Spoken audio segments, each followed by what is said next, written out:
Hi friends, welcome back to my channel. ಇವತ್ತು ತುಂಬ ಸುಲಭವಾಗಿ ಇನ್ಸ್ಟೆಂಟ್ ಚಕ್ಲಿ ಯಾರು ಬೇಕಾದರೂ ಮಾಡ್ಬೋದು. ತುಂಬ ಸುಲಭವಾಗಿ ನಿಮ್ಗೇನಾದರೂ ಸ್ನ್ಯಾಕ್ಸ್ ಏನಾದರೂ ಚಟ್ಪಟ ಏನೋ ತಿನ್ನಬೇಕು, ಟೀ ಟೈಮ್ ಸ್ನ್ಯಾಕ್ಸ್ ಅಂತ ಹೇಳಿದರೆ ಈ ರೆಸಿಪಿನ ಮಾಡಿ.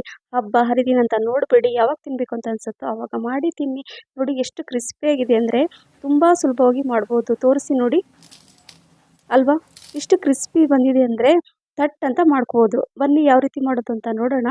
ಈಗ ಇಲ್ಲಿ ನಾನು ಹಿಟ್ಟು ತೋರಿಸ್ತೀನಿ ಒಂದೊಂದಾಗಿ. ತುಂಬ ಸುಲಭವಾಗಿ ಮಾಡ್ಕೋಬೋದು. ಅಂದರೆ ಫಸ್ಟ್ ಟೈಮ್ ಮಾಡಿದ್ರು ಕೂಡ ಮಾಡ್ಕೋಬೋದು, ಫೇಲ್ ಆಗೋಕ್ಕೆ ಚಾನ್ಸೇ ಇಲ್ಲ. ಇಲ್ಲಿ ಒಂದು ಪಾತ್ರೆಯಲ್ಲಿ ನಾನು 1 ಬಟ್ಲಷ್ಟು ನಾನು ಇಲ್ಲಿ ಗೋಧಿ ಹಿಟ್ಟನ್ನು ಹಾಕೊಳ್ತಾ ಇದ್ದೀನಿ ಈ ಕಪ್ಪಲ್ಲಿ. ನಂತರ ಅದೇ ಕಪ್ಪಲ್ಲಿ ನಾನು ಇಲ್ಲಿ ತೋರಿಸಿ ನೋಡಿ ಮೆಜರ್ಮೆಂಟಲ್ಲಿ, ಯಾಕಂದರೆ ನಿಮಗೆ ಮಾಡುವಾಗ ಎಲ್ಲೂ ಕೂಡ ಅಂದರೆ ಕನ್ಫ್ಯೂಸ್ ಆಗಬಾರ್ದು ಅಂತ. ಸೊ ಗೋಧಿ ಹಿಟ್ಟು ತೊಗೊಂಡಿದ್ದೀವಲ್ವ, ಅದೇ ಕಪ್ಪಲ್ಲಿ ನಾನು 1 ಕಪ್ಪಷ್ಟು ನಾನು ಅಕ್ಕಿ ಹಿಟ್ಟು ಹಾಕ್ಕೊಂಡೆ. ಮತ್ತು ಅದೇ ಕಪ್ಪಲ್ಲಿ ಇನ್ನೊಂದು ಕಪ್ಪಷ್ಟು ಅಕ್ಕಿ ಹಿಟ್ಟು, ಅಂದರೆ 2 ಕಪ್ಪಷ್ಟು ಅಕ್ಕಿ ಹಿಟ್ಟಾಯಿತು. ಹಾಗೆ ಇದೊಂದು ಕಪ್ಪು, ಅಂದರೆ 3 ಕಪ್ಪು ಅಕ್ಕಿ ಹಿಟ್ಟಿಗೆ 1 ಕಪ್ಪಷ್ಟು ಗೋಧಿ ಹಿಟ್ಟು ಹಾಕ್ಕೊಂಡ್ರೆ ಸಾಕು. ಆಗ ಪರ್ಫೆಕ್ಟ್ ಆಗುತ್ತೆ, ತುಂಬ ಚೆನ್ನಾಗಿ ಬರುತ್ತೆ. ಸೊ ಈಗ ನಾನು ಅಕ್ಕಿ ಹಿಟ್ಟನ್ನು ಹಾಕ್ಕೊಂಡು ಈಗ 3 ಟೀ ಸ್ಪೂನಷ್ಟು ನಾನು ಬಿಳಿ ಎಳ್ಳನ್ನು ಹಾಕ್ಕೊಳ್ತಾ ಇದ್ದೀನಿ. ಕರಿ ಎಳ್ಳಿದ್ರೆ ಅದು ಕೂಡ ಹಾಕ್ಕೊಳ್ಳಿ. ಅರ್ಧ ಟೀ ಸ್ಪೂನಷ್ಟು ಜೀರಿಗೆ ಹಾಕ್ಕೊಂಡಿದ್ದೀನಿ. ಹಾಗೆ ಅರ್ಧ ಟೀ ಸ್ಪೂನಷ್ಟು ಅಜ್ವೈನ್ ಕೂಡ ಹಿಂಗೆ ಕೈಯಿಂದ ಈ ಥರ ತಿಕ್ಬಿಟ್ಟು ಹಾಕ್ಕೊಳ್ಳಿ. ಫ್ಲೇವರ್ ತುಂಬ ಚೆನ್ನಾಗಿ ಬರುತ್ತೆ.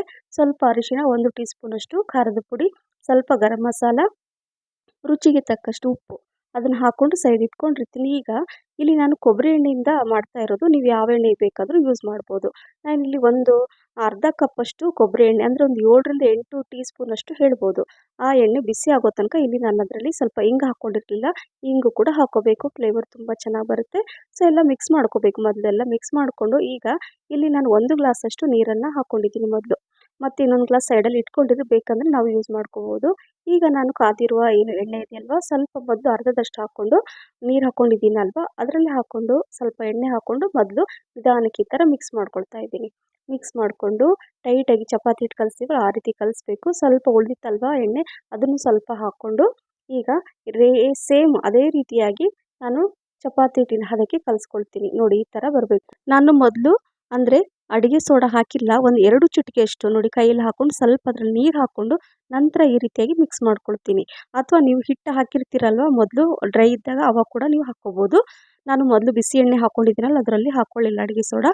ಹಾಗಾಗಿ ಈ ರೀತಿ ಆದರೂ ಮಾಡಿ, ಅಥವಾ ಮೊದಲು ನೀವು ಹಿಟ್ಟಲ್ಲಿ ಹಾಕ್ಕೊಂಡು ಕೂಡ ಕಲಿಸ್ಕೋಬೋದು.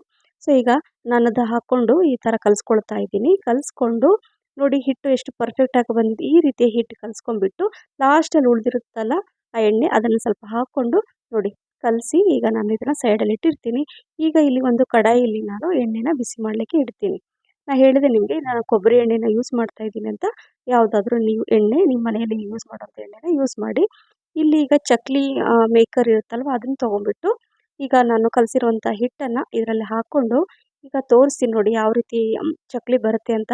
ಅದನ್ನ ಯಾವ ರೀತಿ ನಾನು ಒತ್ತುತ್ತೀನಲ್ವ ಅದೇ ರೀತಿಯಾಗಿ ಬರುತ್ತೆ, ಎಲ್ಲೂ ಕಟ್ಟಾಗೋಕ್ಕೆ ಚಾನ್ಸೇ ಇಲ್ಲ. ನಾವೇ ನೋಡಿ ಈ ರೀತಿಯಾಗಿ ಎಷ್ಟು ಬೇಕೋ ಅಷ್ಟು, ಯಾವ ಸೈಜಲ್ಲಿ ಚಕ್ಲಿ ಬೇಕೋ ಆ ಸೈಜಲ್ಲಿ ಮಾಡಿಕೊಂಡು ಎಣ್ಣೆ ಕಾಯ್ತಾ ಇರುತ್ತೆ ಅಷ್ಟರಲ್ಲಿ ನಾವು ಈ ಸೈಡಲ್ಲಿ ಚಕ್ಲಿ ಮಾಡ್ಕೊಂಡು ರೆಡಿ ಮಾಡಿ ಇಟ್ಕೊಂಡ್ರೆ ಬೇಗನೆ ಫ್ರೈ ಮಾಡ್ಕೊಂಡು ಇಟ್ಕೋಬೋದು. ನೋಡಿ ಎಲ್ಲದು ಕಟ್ಟಾಗ್ತಾ ಇದೆಯಾ, ಚಕ್ಲಿ ಎಲ್ಲೂ ಆಗ್ತಾ ಇಲ್ಲ, ನೀಟಾಗಿ ಎಷ್ಟು ಚೆನ್ನಾಗಿ ಬರ್ತಾ ಇದೆ. ಹಾಗಾಗಿ ನಾನು ತೋರಿಸಿದ್ನಲ್ವ ಮೆಜರ್ಮೆಂಟು, ಯಾವ ರೀತಿ ತೋರಿಸಿನ ಅದೇ ರೀತಿಯಾಗಿ ಮಾಡ್ಕೊಳ್ಳಿ. ಕೇವಲ ಒಂದು 15 ನಿಮಿಷದಲ್ಲಿ ಆಗುತ್ತೆ ಇದು. ಕೆಲವೊಂದು ಸಲ ನೀವೇನಾದರೂ ಟೀ ಕಾಫಿ ಜೊತೆ ಏನಾದರೂ ಸ್ನ್ಯಾಕ್ಸ್ ತಿನ್ನಬೇಕು ಅಂತ ಅನಿಸಿದರೆ ಮಿಸ್ ಮಾಡದೆ ಈ ಥರ ಮಾಡಿ. ರಿಯಲಿ ನಿಮಗೆ ಬೇಕ್ರಿಗಿಂತಲೂ ರುಚಿಯಾಗಿರುತ್ತೆ, ತುಂಬ ಚೆನ್ನಾಗಿರುತ್ತೆ. ನೋಡಿ ಈ ರೀತಿಯಾಗಿ ನಾನು ಮಾಡಿಟ್ಕೊಂಡಿದ್ದೀನಿ ಫಸ್ಟು. ಈಗ ಎಣ್ಣೆ ಕೂಡ ಬಿಸಿಯಾಗಿದೆ. ಕಾದಿರುವ ಎಣ್ಣೆಯಲ್ಲಿ ನಾನು ಎಲ್ಲ ಅಂದರೆ ಎಷ್ಟು ಬೇಕೋ ಅಷ್ಟು ಹಾಕ್ಕೊಂಡು ನಾನು ಫ್ರೈ ಮಾಡ್ಕೊಳ್ತೀನಿ. ಕೈಯಿಂದಾದರೂ ಹಾಕ್ಕೊಳ್ಳಿ ಅಥವಾ ಒಂದು ಸ್ಪೂನ್ ಮೇಲೆ ಇಟ್ಕೊಂಡು ನಾನು ತೋರಿಸಿದ್ನಲ್ವ ಆ ರೀತಿ ಹಾಕ್ಕೊಂಡು ಮೊದಲು ಚೆನ್ನಾಗಿ ಎಣ್ಣೆ ಬಿಸಿ ಆಗಲಿ, ನಂತರ ಮೀಡಿಯಮ್ ಫ್ಲೇಮಲ್ಲಿ ಇಟ್ಕೊಂಡು ನಿಧಾನಕ್ಕೆ ಈ ರೀತಿಯಾಗಿ ನಾನು ತೋರಿಸಿದ ರೀತಿಯಲ್ಲಿ ಫ್ರೈ ಮಾಡ್ಕೊಳ್ಳಿ. ಕ್ರಿಸ್ಪಿಯಾಗಿ ಬರುತ್ತೆ. ಹೈ ಫ್ಲೇಮಲ್ಲಿ ಇಟ್ಕೊಂಡ್ಬಿಟ್ಟು ನೀವು ಫ್ರೈ ಮಾಡಿಕೊಂಡ್ರೆ ಏನಾಗುತ್ತಂದರೆ ಮೇಲೆ ಫ್ರೈ ಆದಂಗೆ ಕಾಣಿಸುತ್ತೆ, ಆದರೆ ಅಷ್ಟು ಚೆನ್ನಾಗಿ ಬರಲ್ಲ. ಹಾಗಾಗಿ ನೋಡಿಕೊಂಡು ನೀಟಾಗಿ ಫ್ರೈ ಮಾಡಿಕೊಂಡು ಈಗ ಒಂದು ಟಿಶ್ಯೂ ಪೇಪರ್ ಇಟ್ಕೊಂಡಿದ್ದೀನಿ ಒಂದು ಪ್ಲೇಟಲ್ಲಿ. ಸೊ ಅದನ್ನು ನಾನೀಗ ಫ್ರೈ ಮಾಡಿರೋ ಚಕ್ಲಿನ ತೆಗೆದಿಡ್ತಾ ಇದ್ದೀನಿ. ಹಾಗೆ ನಾನು ಉಳಿದಿರೋವಂಥದ್ದನ್ನು ಚಕ್ಲಿ ಮಾಡಿ ಇಟ್ಕೊಂಡಿದ್ದೆನೋ ಅದನ್ನು ಅದೇ ರೀತಿಯಾಗಿ ನಾನು ಎಲ್ಲ ಫ್ರೈ ಮಾಡಿ ಇಟ್ಕೊಳ್ತಾ ಇದ್ದೀನಿ. ನೋಡಿದ್ರಲ್ಲ ಫ್ರೆಂಡ್ಸ್, ತುಂಬ ಸುಲಭವಾಗಿ ಮಾಡ್ಬೋದು. ಸುಮ್ಮನೆ ಹೊರಗಿಂದ ನಾವೆಲ್ಲ ಚಕ್ಲಿ ಎಲ್ಲ ತರ್ತೀವಿ, ಎಣ್ಣೆ ಯಾವುದ್ಯಾವುದೋ ಎಣ್ಣೆನ ಯೂಸ್ ಮಾಡ್ತಾರೆ, ಅಷ್ಟು ಚೆನ್ನಾಗಿರಲ್ಲ. ಹಾಗಾಗಿ ಇದನ್ನು ಏನಂದರೆ ಒಂದು ಸಲ ಎಣ್ಣೆ ಯೂಸ್ ಮಾಡಿರೋದನ್ನ ಇನ್ನೊಂದು ಸಲ ಬಿಸಿ ಮಾಡಬಾರ್ದು ಅಂತ ಹೇಳ್ತಾರೆ, ಆರೋಗ್ಯಕ್ಕೆ ಅಷ್ಟು ಒಳ್ಳೆಯದಲ್ಲ.